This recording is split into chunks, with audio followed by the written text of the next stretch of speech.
మీ ఇంట్లో మొదటి కోటీశ్వరుడు మీరే అవ్వాలనుకుంటున్నారా? ఈ ఫైనాన్షియల్ వెబినార్ లో ఇప్పుడే జాయిన్ అవ్వండి.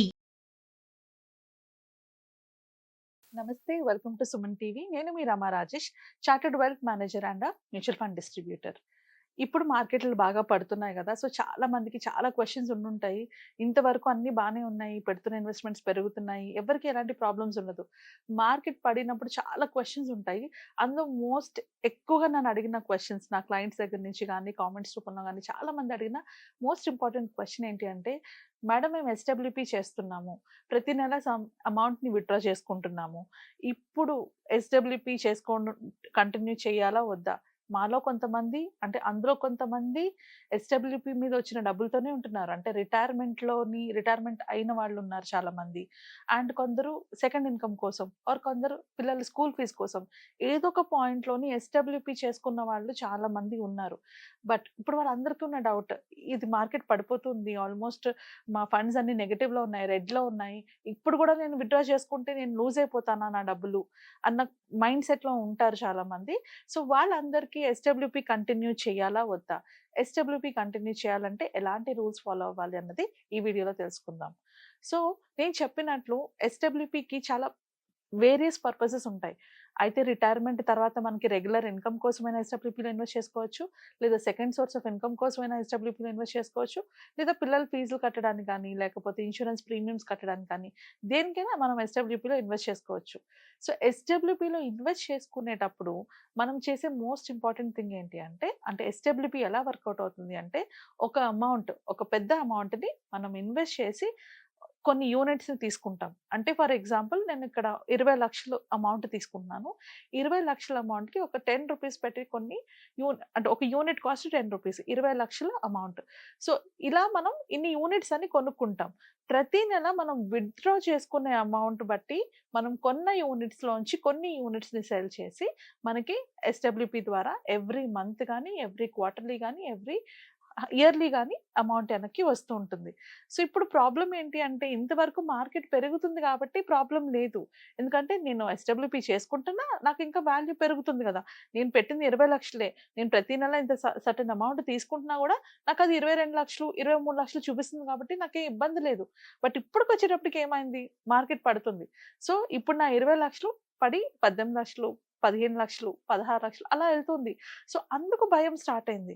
సో ఇక్కడ మనం తెలుసుకోవాల్సిన ఇంపార్టెంట్ పాయింట్ ఏంటి అంటే, ఎస్డబ్ల్యూపీ చేస్తున్న వాళ్ళందరూ కూడా కొన్ని రూల్స్ ఉంటాయి. ఆ రూల్స్‌ని గనుక ఫాలో అవ్వకపోతే ఖచ్చితంగా మీరు పెడుతున్న అమౌంట్‌ని నష్టపోతారు. సో అందులో first and most important rule, మనం సెలెక్ట్ చేసుకునే ఫండే. ఇప్పుడు మనం ఎస్డబ్ల్యూపీ చేయాలనుకున్నప్పుడు small, mid cap, large cap లాంటి ఫండ్స్‌లో పెట్టుకొనే కూడదు. ఎందుకంటే ఇవి హైలీ వాలటైల్ మార్కెట్స్‌లో ఉన్నప్పుడు. ఇప్పుడు మిడ్ క్యాప్ ఫండ్స్ ఆల్మోస్ట్ 15-16% పడిపోయాయి. సో ఇప్పుడు మీరు గనుక అందులో పెడుతూ ఉంటే మీ ఫండ్సే లాస్‌లో ఉన్నాయి. ఇప్పుడు అందులోంచి మళ్ళీ మీరు విత్‌డ్రా చేసుకుంటున్నారు. సో విత్‌డ్రా చేసుకునేటప్పుడు ఎక్కువ యూనిట్స్‌ని మీరు సెల్ చేసుకోవాల్సి వస్తూ ఉంటుంది. సో ఇది గుర్తుపెట్టుకోండి, ఎస్డబ్ల్యూపీ చేసేటప్పుడు ఖచ్చితంగా కూడా మనం స్మాల్, మిడ్, లార్జ్ క్యాప్స్‌లో పెట్టుకొని ఆ అమౌంట్‌ని విత్‌డ్రా చేసుకోకూడదు. ఎస్డబ్ల్యూపీలో మనం ఎప్పుడైనా కూడా ఫ్లెక్సీ క్యాప్ కూడా కాదు, బట్ దానికన్నా బెటర్ ఆప్షన్ మనకి హైబ్రిడ్ ఫండ్స్. హైబ్రిడ్ ఫండ్స్‌లో పెట్టుకొనే ఎస్డబ్ల్యూపీ చేసుకోవాలి. లేదా మీకు ఎలాంటి ఫండ్స్‌లో ఎస్డబ్ల్యూపీ చేసుకోవాలని తెలియనప్పుడు ఒక అడ్వైజర్ దగ్గరికెళ్ళి ఫండ్స్‌ని సెలెక్ట్ చేసుకొని దాన్ని బట్టి ఎస్డబ్ల్యూపీ చేసుకోవాలి. సో ఎక్కువ మంది చేసే మిస్టేక్ ఏంటి అంటే, ఎస్డబ్ల్యూపీ ఫండ్ సెలక్షన్‌లో. సో మీరు కరెక్ట్ అయిన ఫండ్ గనక సెలెక్ట్ చేసుకుంటూ ఉంటే, అంటే హైబ్రిడ్ ఫండ్స్‌లో గనక మీరు పెట్టుకున్నా, లేకపోతే ఏవైనా ఫ్లెక్సీ క్యాప్, అంటే ఎక్కువ వాలటిలిటీ లేని ఫ్లెక్సీ క్యాప్ ఫండ్స్‌లో పెట్టుకున్నా కూడా okay. Best option is hybrid funds. Aggressive hybrid funds అయినా ఓకే, బ్యాలెన్స్డ్ హైబ్రిడ్ ఫండ్స్ అయినా ఓకే. దాంట్లో పెట్టుకొని ఎస్డబ్ల్యూపీ చేసుకుంటే పర్వాలేదు. ఆర్ కొన్ని అడ్వైజర్స్ మీకు వేరే పాయింట్‌లో చెప్తారు. అంటే ఏంటి అంటే, మన ఈక్విటీలో ఉన్న ఒక 75% పెట్టి, 25% డెట్‌లో పెట్టి, ఈ ఫండ్‌ని మనం డైవర్ట్ చేసుకుంటామని చెప్తూ ఉంటారు. అలా ఒక అడ్వైజర్ ద్వారా మీరు వెళ్తూ ఆ డైవర్సిఫికేషన్ చేసుకుంటూ, డెట్ ఫండ్‌లోంచి మీరు ఎస్డబ్ల్యూపీ విత్‌డ్రా చేసుకుంటూ, ఈక్విటీ ఫండ్‌ని అలానే ఉంచుకుంటే పర్వాలేదు. అలా కాకుండా మీ ఓన్‌గా చేసుకుంటే మాత్రం అబ్జర్వ్ చేయండి, ఎలాంటి ఫండ్స్‌లోంచి మీరు విత్‌డ్రాల్ పెట్టుకున్నారు అన్నది. Okay. Now coming to the second point, SWP amount. So fund selection ఎంత ఇంపార్టెంటో, ఎంత అమౌంట్ విత్‌డ్రా చేసుకుంటున్నాం అనేది కూడా చాలా చాలా ఇంపార్టెంట్. సో మనకి ఎస్‌డబ్ల్యూపీలో పెట్టే ఫండ్స్‌లోని మ్యాక్స్ టు మ్యాక్స్ వచ్చే రిటర్న్స్ 10-12% కన్నా రాదు. సో మనం విత్‌డ్రా చేసే అమౌంట్ 6% మాక్సిమం 8% కన్నా ఎక్కువ విత్‌డ్రా చేయకూడదు. ఎక్కువ విత్‌డ్రా చేసినప్పుడు ఏం జరుగుతుంది? మనకొచ్చిన లాభాలు ఏవైతే ఉంటాయో అవన్నీ గూడా మళ్ళీ మనం విత్‌డ్రా చేసేసుకుంటున్నాం కాబట్టి మనకి మనీ ఉండదు. ఇలాంటి ఫాలింగ్ మార్కెట్‌లో అయితే అది ఆల్రెడీ నష్టాల్లో ఉంటది. నష్టాల్లో ఉన్న దాంట్లో నుంచి మనం విత్‌డ్రా చేసుకుంటున్నాం కాబట్టి ఇంకా యూనిట్స్ తగ్గిపోతాయి. సో ఎస్‌డబ్ల్యూపీలోని మనం చేసేది కేవలం units buying and units selling మాత్రమే చేస్తాం. యూనిట్స్‌ని కొనము. సో ఉన్న యూనిట్స్‌ని వాల్యూ పెరుగుతూ ఉంటేనే మనకి ఎస్‌డబ్ల్యూపీ వాల్యూ పెరుగుతుంది. సో ఇది మైండ్‌లో పెట్టుకొని మనం ఎప్పుడైనా ఎస్‌డబ్ల్యూపీలోంచి విత్‌డ్రా చేసుకోవాలనుకున్నప్పుడు 6-8% కన్నా ఎక్కువ విత్‌డ్రాల్ చేయకూడదు. అలా ఎక్కువ విత్‌డ్రా చేస్తే మీ ఫండ్ మీదే ఇంపాక్ట్ పడుతుంది.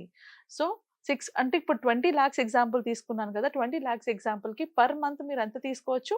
10,000 రూపీస్ వరకు మాత్రమే తీసుకోవచ్చు. బియాండ్ దట్ తీసుకుంటే మీ ఫండ్ రిస్క్‌లో పడుతుంది.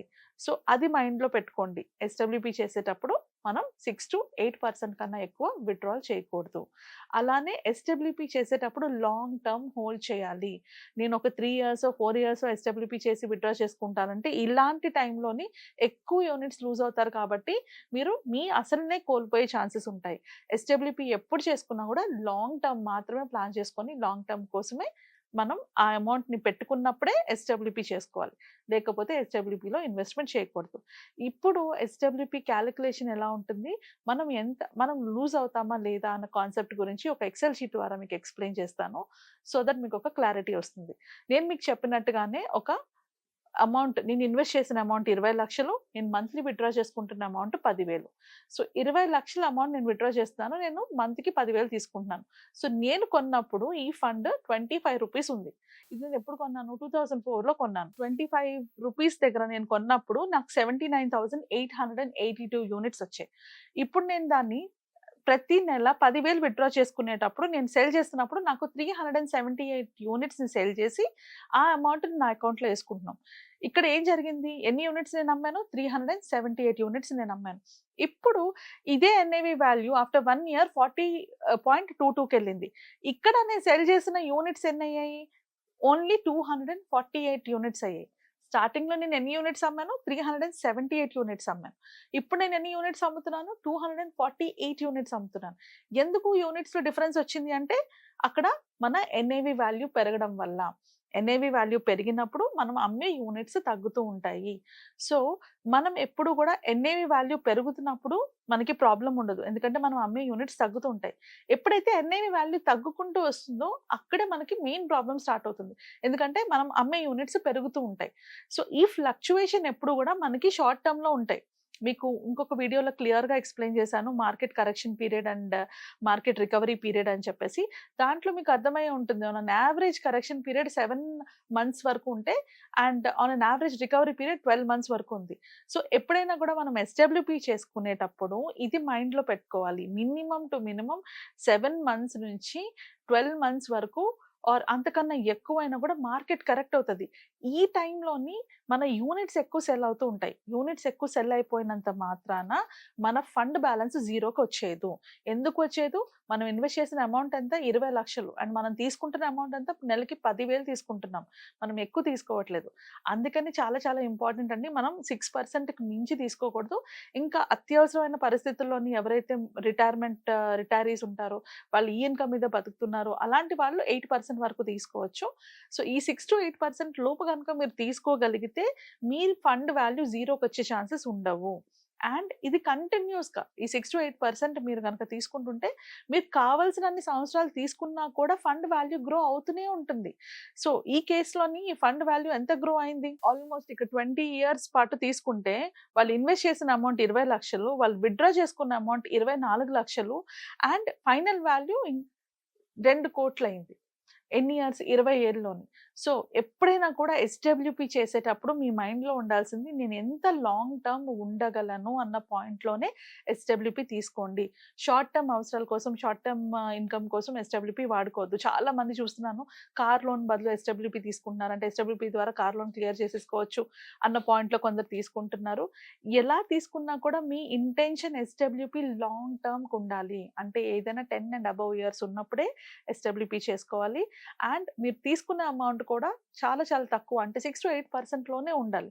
అలానే మీరు పెట్టుకున్న సెలక్షన్, తీసుకునే ఫండ్ కూడా రైట్ ఫండ్ అయి ఉండాలి. ఇవేమీ తెలియకుండా ఎస్‌డబ్ల్యూపీ చేసుకుంటే ఖచ్చితంగా నష్టపోతారు. ఇలాంటివన్నీ పాటించుకుంటూ ఎస్‌డబ్ల్యూపీ గనుక మీరు చేసుకోగలిగితే మీరు ఫండ్ అంటే మీ యొక్క రెగ్యులర్ అవసరాలను తీర్చుకోవడంతో పాటు ఫ్యూచర్‌లో వెల్త్‌ని కూడా అక్యుములేట్ చేసుకోవచ్చు. అలా కాదు, కొన్ని స్పెసిఫిక్ సిట్యుయేషన్స్ ఉన్నాయి, స్పెసిఫిక్ కండిషన్స్ ఉన్నాయి, నాకు ఇట్లాంటి అవసరాలు ఉన్నాయి అనుకున్నప్పుడు ఒక అడ్వైజర్‌ని దగ్గరికి వెళ్ళి వాళ్ళ అడ్వైస్ తీసుకొని ఒక స్టెప్ తీసుకోండి. ఓన్‌గా ఇలాంటివి చేసుకోవద్దు. ఇలాంటివి ఓన్‌గా చేసుకోవడం వల్ల చాలా ప్రాబ్లమ్స్ వస్తాయి. ఇంకా ఐ హోప్ మీకు ఒక క్లారిటీ వచ్చిందనుకుంటున్నాను. వేరే టాపిక్‌తో ఇంకొక వీడియోలో కలుద్దాం. Thank you so much. లైఫ్‌లో ప్రతి ఒక్కళ్ళకి డిఫరెంట్ అవసరాలుంటాయి. కొందరికి పిల్లల ఎడ్యుకేషన్ ఇంపార్టెంట్ అయితే, కొందరికి రిటైర్మెంట్ ఇంపార్టెంట్. కొందరికి పిల్లల పెళ్లి ఇంపార్టెంట్ అయితే, కొందరికి వాళ్ళ కెరియర్ ఇంపార్టెంట్. సో, మన లైఫ్‌లో మనకొచ్చే ప్రాబ్లమ్స్‌కి, మనకొచ్చే గోల్స్‌కి ఎలాంటి ప్లానింగ్ అవసరం. అలానే ఆ ప్లానింగ్‌లోని ఏమైనా ప్రాబ్లమ్ వస్తే ఎలాంటి స్ట్రాటజీస్ ఉండాలి. ఈ ప్లానింగ్‌తో పాటు ఇంకేం కావాలి. ఫైనాన్షియల్‌గా స్టెబిలైజ్‌గా ఉండాలంటే మనం ఏం చేస్తే కరెక్ట్. ఇలాంటి ఎంతో ఇన్ఫర్మేషన్ అంతా కూడా మనం కండక్ట్ చేయబోయే వెబినార్‌లోని డీటెయిల్‌గా తెలుసుకుంటాము. మీ ఫైనాన్షియల్ ప్లానింగ్‌తో పాటు, ఇన్స్యూరెన్స్ ప్లానింగ్‌తో పాటు ఎలాంటి ఫండ్స్‌లో పెట్టుకోవాలి, పెట్టుకుంటే ఎలా ఎగ్జిట్ అవ్వాలి, ఇవన్నీ కూడా నేర్చుకుంటాము. నా పేరు రమా రాజేష్. నేను ఒక చార్టర్డ్ వెల్త్ మేనేజర్‌ని. సో, నేను కండక్ట్ చేయబోయే ఇన్ఫర్మేటివ్ ఎడ్యుకేషనల్ వెబినార్‌కి రిజిస్టర్ చేసుకోవడానికి కింద స్క్రోల్ అవుతున్న నంబర్స్‌కి కాల్ చేసి కనెక్ట్ అవ్వండి. మీ ఫైనాన్షియల్ సెక్యూరిటీ మీ చేతుల్లో తీసుకోండి. Thank you.